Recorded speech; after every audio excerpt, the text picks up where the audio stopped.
2020 का है ये, मेन का क्वेश्चन है, 2020 में आया हुआ क्वेश्चन है। ये वाला क्वेश्चन है ना, एक सिंपल है दिखने में, मतलब जैसा लग रहा है ये इतना मुश्किल है नहीं। A balloon is moving up in the air vertically above a point A on the ground when it is at a height h1, a girl standing at a distance d, a girl standing at a distance d मतलब point B पे है, from the A sees it at an angle of 45 degree with respect to the vertical से 45 degree angle पे इसको balloon दिखाई दे रहा है। ये बैलून ऊपर उठ रहा था कांस्टेंट स्पीड के साथ, ठीक है ना, मूविंग अप, कांस्टेंट स्पीड तो नहीं लिख रखा, ऊपर जा रहा है बैलून। यहाँ पे एक गर्ल है, वो इसको देख रही है, ऑब्जर्व कर रही है, ठीक है ना। When the balloon climbs up further height h2, it is seen at an angle 60 degree with respect to the vertical if the girl moves further by a distance of 2.464 d। तो वो यहाँ से यहाँ आ गई, ठीक है, ये यहाँ से यहाँ पर आ गई और ये बैलून ऊपर उठ गया, ठीक है ना। तो फिर से एंगल देखा 60 डिग्री बन रहा है। अब ये बताना है कि द हाइट h2 यहाँ पर, और ये इसके और इसके बीच का डिस्टेंस बताना है। क्वेश्चन में दोबारा समझा रहा हूँ आपको क्या है, क्वेश्चन फिर से समझ रहे हैं हम लोग।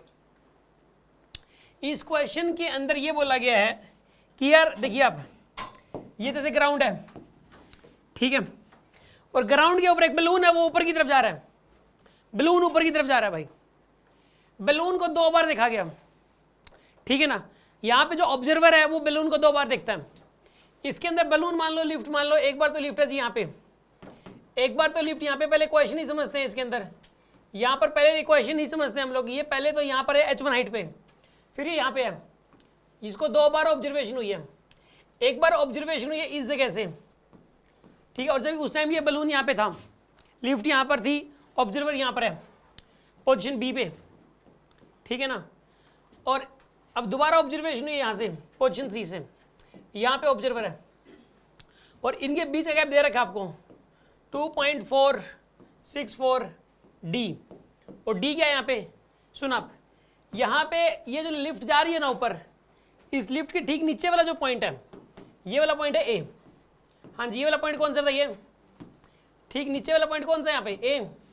और ए और बी के बीच का गैप कितना है यहाँ पे, डी के बराबर।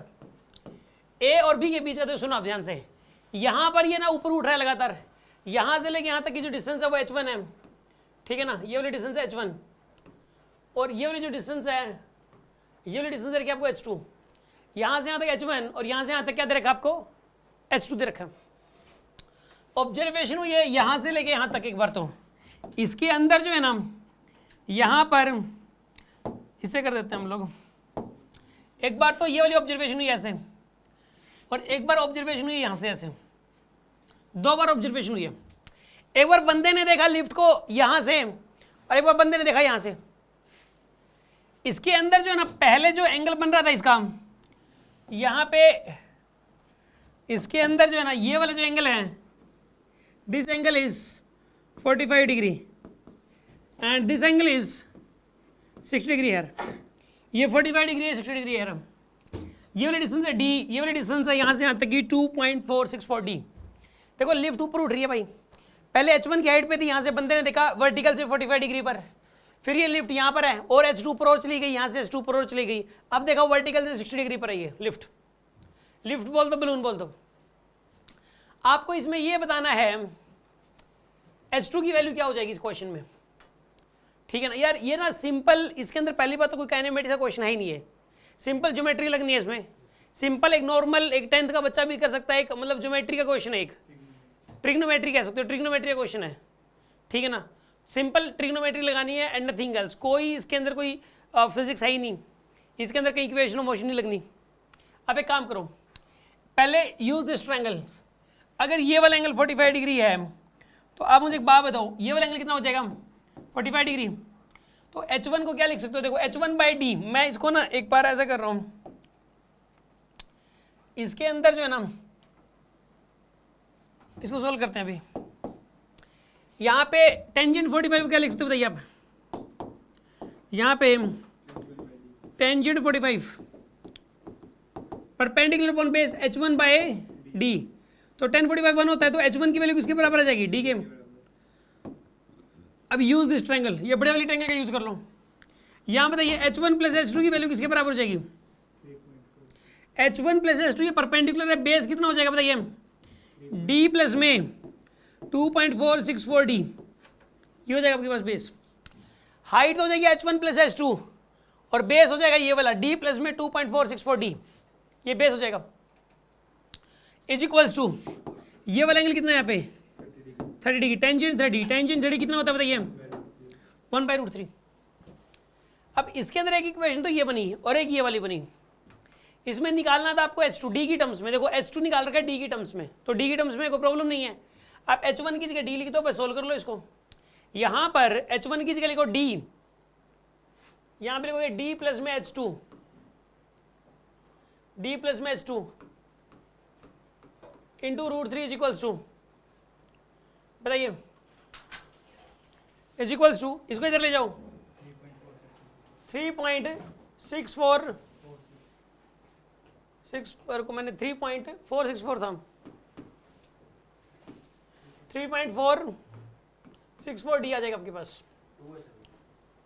अरे ये 1 भी तो था ना, डी की वैल्यू 1 नहीं है यहाँ पे,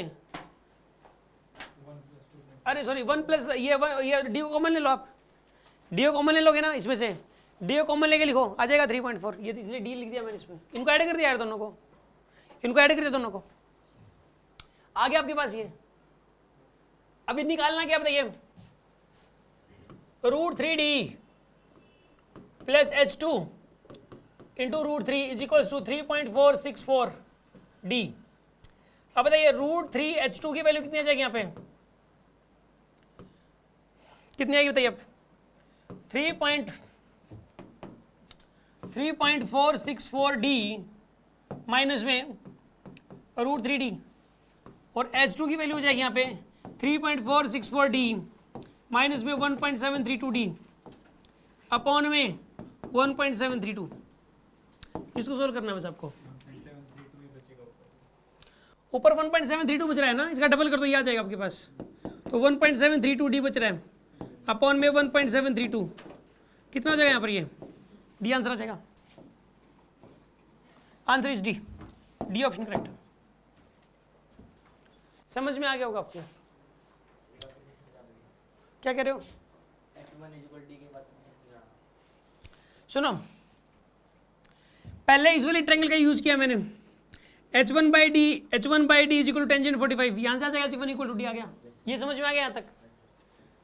अच्छा अब सुनो, अब इसमें अब आपने इस बड़े वाले ट्रायंगल का यूज कर लिया, परपेंडिकुलर अपॉन बेस, परपेंडिकुलर है H2 plus H1, H1 plus H2 है तो क्या परपेंडिकुलर, बेस हो जाएगा ये वाला D प्लस 2.464 D, ये बेस हो गया, परपेंडिकुलर अपॉन में base equal to tangent theta, ये 60 तो कितना होगा 30, टेंजेंट 30 होगा 1/√3। ये बताओ पहले तो ये वाली इक्वेशन समझ में आएगी नहीं। अब ऐसा करो, अब इसको सोल्व ही तो करना, और क्या करना है, H1 की जगह D रखना है बस, और कर लो सोल्व, आंसर आ गया, कैलकुलेशन है बाकी तो, कैलकुलेशन समझ में नहीं आएगा, कोई डाउट है किसी के मन में, कोई शक,